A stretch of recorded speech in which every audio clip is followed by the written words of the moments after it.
Hey there, I'm Julia and I'm a design engineer. So there are many different kinds of engineers out there, and I have a quick demo to walk you through 3 of them. So what I have here is a mini wind turbine, and this is something that's used across the world today at a very large scale.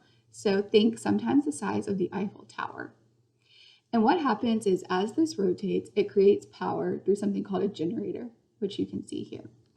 So this is our voltmeter, and it's going to tell us how many volts we're producing as this moves. For example, this is a AA battery. When I hook it up to the voltmeter, you will see this will read somewhere between 1.2 and 1.5 volts. So you can see it changing as it's making the different readings.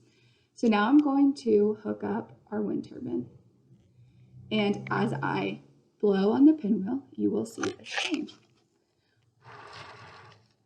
So you can see it gets up to about 0.005 as this spins.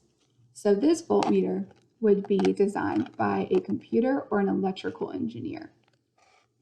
And then this generator would be designed by an electrical and a mechanical engineer. So anything with wires, as you can see, is generally designed by an electrical engineer. And things with moving parts like this, and then some of these moving parts inside the motor that you can't see, are designed by mechanical engineers. So those are 3 types of engineers that would be used just to make this one small demo. And there are many other types out there.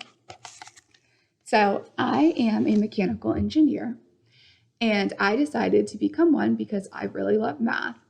And I also like to make hands-on projects, and it's really easy for me to visualize things that are at larger scales. So a little bit about what you need to become a mechanical engineer. You do have to go to school. You have to get a 4-year degree at a university. So I went to NC State, and you can choose, but it's optional, to go on and get your master's. And then some of the tools that you'll use are a lot of software based. So that's what I use every day in my job. I use things like Excel, which I'm sure you've heard of, and I use things by Autodesk, which they have a lot of different products. And then a couple of skills you're going to need to be an engineer. You're going to need to have a really good base in math and something called physics, which is a type of science. And then you also want to be confident, and you want to be curious, and you want to be eager to learn. These are all important skills as an engineer, as you're going to be coming up with new designs and understanding how the world works.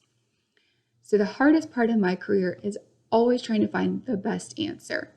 So sometimes there's a lot of right answers to questions, but you always want to find the best one, and that can be really challenging. But my favorite part of my career is that learning something new every day I talked about. I love to learn, and I'm very interested in how things work. And that's what I get to do every day in my job, is figure that out. So my advice to you would be to just keep asking why. So why do things work the way they work? How do they work the way they work? And things like that. And that will set you on a great path to become a great engineer. Thanks.